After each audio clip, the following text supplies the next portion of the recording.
பாட்டு போட்டால் தானே அவன் கமலஹாசன்ட்டான், பாட்டு போட்டால் கூட நம்ம கிழிச்சிருவோமாக்கு. அப்படி இல்லை கமல், ஒரு உணர்வு தானே, ஃபீல் தானே. ஆமாம் ஆமாம். தொழும் நோயாக சாதி மட்டுமே இருந்து கொண்டிருக்கிறது.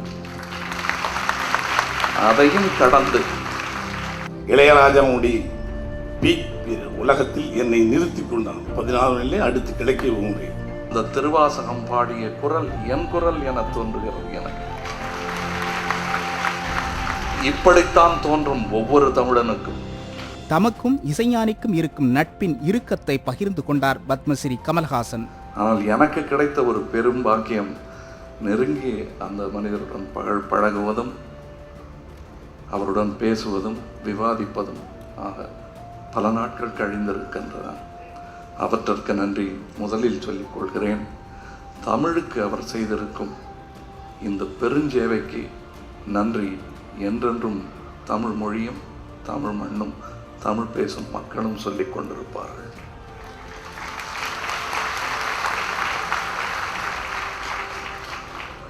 இறை மறுப்பு உள்ளவர்கள் கூட மறுக்க முடியாத இந்த இசையும் தமிழும்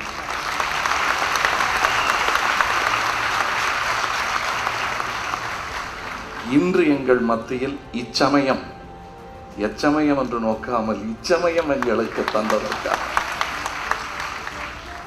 உங்களுக்கு நன்றி, மையத்திற்கு நன்றி. இன்று தொழுவதற்கு ஒரு நோய் கூட இல்லாத அளவுக்கு மருத்துவம் வளர்ந்துவிட்ட நிலையில் தொழும் நோயாக சாதி மட்டுமே இருந்து கொண்டிருக்கிறது. அதையும் கடந்து, எல்லாவற்றையும் கடந்து, மதம், சாதி, பூகோள வரைகோடுகள், இசை பாணி என்பதையெல்லாம் கடந்து எனது சகோதரர் இதை இங்கு செய்து காட்டியிருக்கிறார் பொழுது என் தோள் நான் இசைத்தது போல் வெம்புகிறது.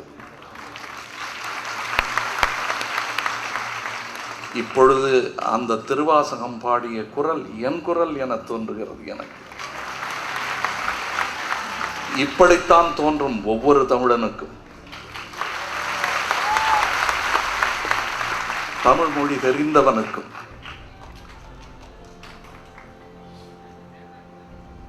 இங்கே இந்த விழாவில் நான் பேசுவதை விட கேட்டுக்கொண்டிருந்து விட்டு போயிருக்கலாமோ என்று கூட தோன்றியது. இன்னும் சொல்ல போனால் எனக்கு இந்த வாய்ப்புகள் கிடைக்காமல் வெறும் ஒரு மனிதனாக இருந்திருந்தாலும் நான் வெளியில் நின்று கொண்டிருப்பேன்.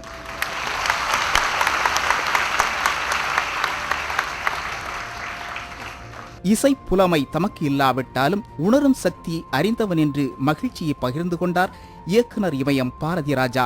கிழக்கே போகும் ரயில் வெள்ளி விழா கமலா திரையரங்கிலே நடிகர் திலகம் மாமேதை, எங்கள் அன்புக்கு மரியாதைக்குரிய அந்த மண்ணின் மகன் நடிகர் திலகம் தலைமையிலே அந்த படம். 2வது படம் எனக்கு. இளையராஜாவுடைய பீக் உலகத்தில் என்னை நிறுத்தி கொண்டான். 14 அடுத்து கிழக்கே போகிறேன். மிகப்பெரிய பாராட்டு விழா நடந்து கொண்டிருக்கிறது. என் தாய் ஒரு மூலையிலே உட்கார்ந்து கொண்டிருக்கிறாள். ஒரு பாமரத்தி என்னவென்று தெரியவில்லை, விக்கி விக்கி விக்கி அழுதுகிட்டே இருக்கேன். நானும் மேடையில் உட்காந்து ஆளுகளை பார்க்குறேன், அங்கே பார்க்குறேன், அழுதுகிட்டே இருக்கேன். ஓஹோ, நம்மளை பாராட்டுறாங்க போட்டு பயங்கரமாக அதனுடைய மலையில் நனைஞ்சு அழுகிறான்னு நினச்சேன். போய் எல்லாம் விழா முடிஞ்சு கேட்டேன், என்னத்துக்கு நீ அழுதுன்னு. இல்லைப்பா, அவங்க பேசுகிறது யாருமே ஒன்று எனக்கு கேட்கல. இந்த பாரதிராசா பேர் மட்டும்தான் என் காது கேட்டுச்சு. அவளுக்கு எங்கே மகளின் மீது மட்டும்தான் மையமாக இருந்திருக்கிறாள், மற்றதில்லை. அதுபோல் இங்கே பேசும் பொழுது எல்லோரும் எதையோ பேசுகிறார்கள். எனக்கு அந்த இளையராஜா என்று பேர்.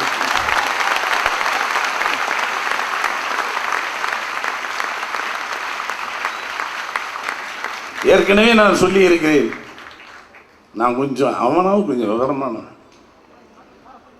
அவன் கட்டுத்திட்டங்களாகவும் கரைகளிலே ஓடுகின்ற நதியை போல் தனக்கென்றே பாதை வகுத்து கொண்டவன். நான் கொஞ்சம் காட்டாத்து வெள்ளம், இது ஓடும் கரை கிடையாது. எதையாவது பேசி தொலைச்சிக்கணும், கொஞ்சம் ஜாக்கிரதையாக இருக்கணும். இந்த மைக்குக்கு வர்றதுக்கு முன்னாடி 100 தடவை யோசிப்பேன், இந்த சமூகம் கொடுத்த அங்கீகாரம் வேறு வழி இல்லாமல் மேடைகளிலே நாம் பேச வேண்டியதாக இருக்கிறது. இல்லை என்றால் மேடை பேச்சு கேட்பதிலே இருக்கின்ற சுகம் மேடையிலே பேசுவதில் இல்லை. தடம் புரண்டு விடுவேன். இருந்தாலும் உன்னை எப்படி பாராட்டுவது?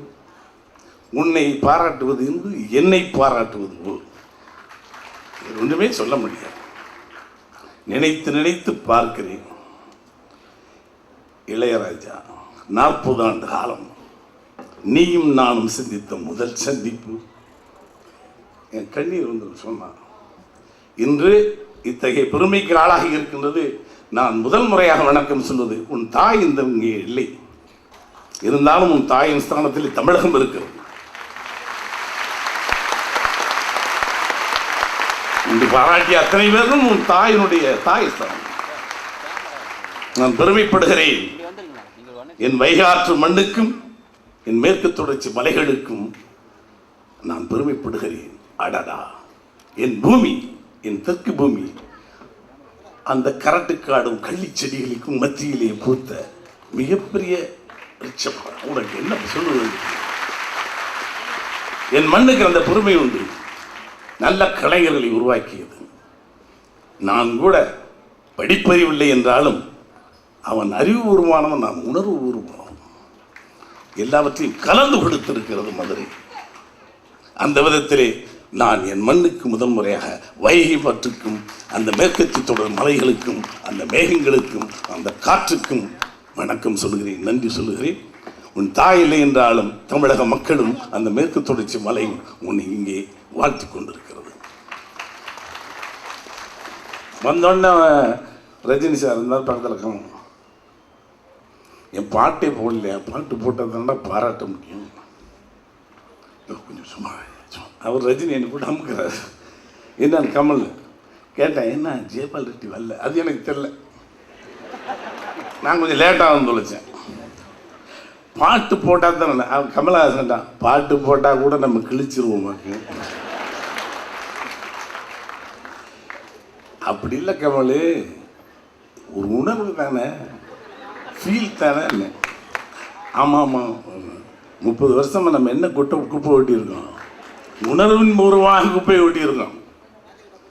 நீர்வீழ்ச்சியினுடைய தவளைகள் மேலே விழுகும்போது ஒரு சின்ன அதிர்வு ஏற்படுகிறதே, நாம் நீர்வீழ்ச்சியாக இருக்க வேண்டிய அவசியம் இல்லை. உணர்கின்ற உணர்வு இருக்கு, அது போதும். ஏற்கனவே சொல்லியிருக்கிறோம், கோவில் கர்ப்பகிரகத்துக்குள்ளே நுழையும் பொழுது நாம் அங்கே தெய்வம் அதனுடைய இலக்கணம் தெரிய வேண்டியவில்லை. சிவனுடைய இலக்கணம் தெரிஞ்சேன்னா தெரியாட்டி என்ன, உள்ளே நுழையும் பொழுது என்னை அறியாமல் என்னை ஆட்படுத்தக்கூடிய ஒரு ஒரு மனம் இருக்கிறதே, ஒரு ஊதுபத்தி மணியும் அந்த விபூதி மனமும் என்னை எங்கே கொண்டு செல்லுகிறதே, அதற்கு இலக்கணம் தேவையில்லை. சிம்பனி எனக்கு தெரிய வேண்டிய அவசியம் இல்லை. கும்பினியர்களாண்ட ஆடு இந்த கருப்பேன், கும்பினியர் இந்த வெள்ளைக்காரனை வச்சு வாசிக்க வச்சு வந்திருக்கேடா. It's a great thing. மலையும் மழை மேகங்களையும் தென்றலையும் ஆற்றின் போக்கையும் மண்ணினுடைய வாசத்தையும் அறிவதற்கு அறிவு தேவையில்லை, உணர்வு போதும். இளையராஜாவினுடைய இசையை பருகுவதற்கு எனக்கு அறிவு தேவையில்லை, உணர்வு போதும் என்று சொன்னேன். உணர்ந்திருக்கிறேன்.